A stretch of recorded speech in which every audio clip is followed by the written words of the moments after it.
Out of 100, can he maintain that unbeaten run over the course of the Indonesian round this weekend? Lights out on race 1 of 4 at the Mandalika International Circuit.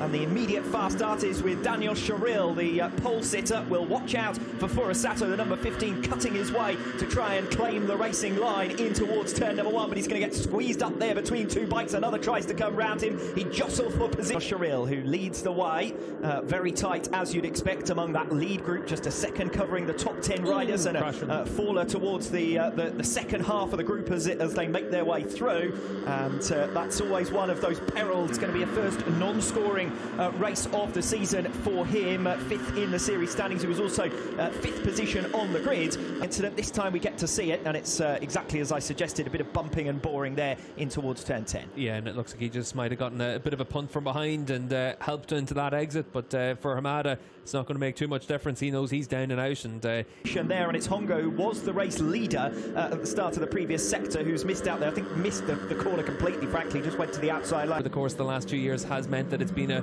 fairly curtailed start to his international career, but good to see him able to get out here in the Asia Talent Cup for a full season and learn from the Saturday afternoon and Sunday. So 50 is about the marker that Furusato will be aiming for at the end of tomorrow morning's race, when he could well take control, take the trophy in the Asia Talent Cup. You can see Carter Thompson there on the number 6 trying to get down the inside. This is what's interesting in the final couple of corners. You can see there one of the other riders just running well right wide there. There is going to be a number of lines you can try and attack down into these last couple of corners. I think whenever we look at the Superbike races later in the week, it's going to be a real case of that could be one of the key block passing opportunities. The Asia Talent Cup bikes, obviously very different kettle of fish, but you're going to see a lot of moves made into that section of the track, just trying to force the move almost at the front of the field. First up there with him, his previous best finish in the Asia Talent Cup, a 7th place in Qatar 2020 and 2 9th positions in 2021. Yeah, we're just seeing that number 5 is the rider on the move in this. That's Miai as well down there as well, and he's finisher in race 1 of the Qatar Grand Prix and also race 1 of the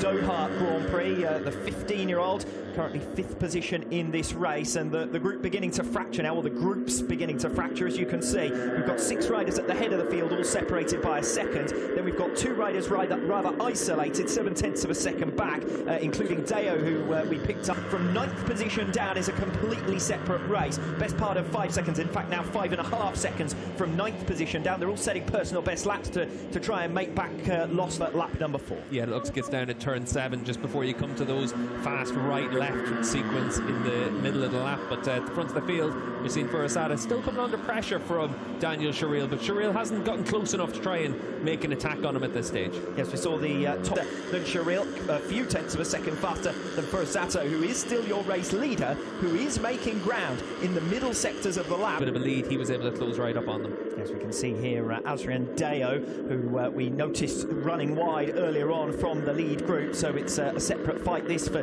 7th position, and we have seen Herjan Ferdaus defending that P7 throughout this race. Frankly, Deo's been on his tail for the last couple of laps around. We completed 48 points, might be about to gain a position here because we've seen Thompson running wide.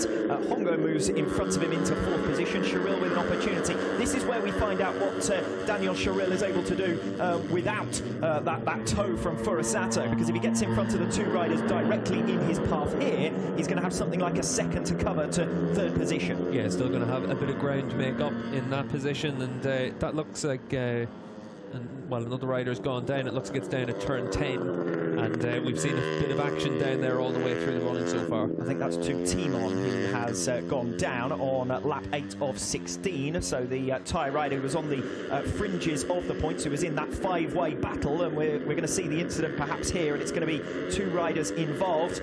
That's a straightforward situation of Timon, who has gone down and collected Turaki Buapa, I think that is, who was alongside him, and he has now remounted to continue on in the race, but clearly out of contention when you're in a pack race like that one. And that group has now become a 6-rider group instead of the 8 or so who were all involved. Yeah, it is starting to split up a little bit, and the reason for that is you've got to try and make those attacks, and you can see there for both of those riders on the run down into 10. For Buapa, he was at least able to get himself remounted, get back out there, but for want him on.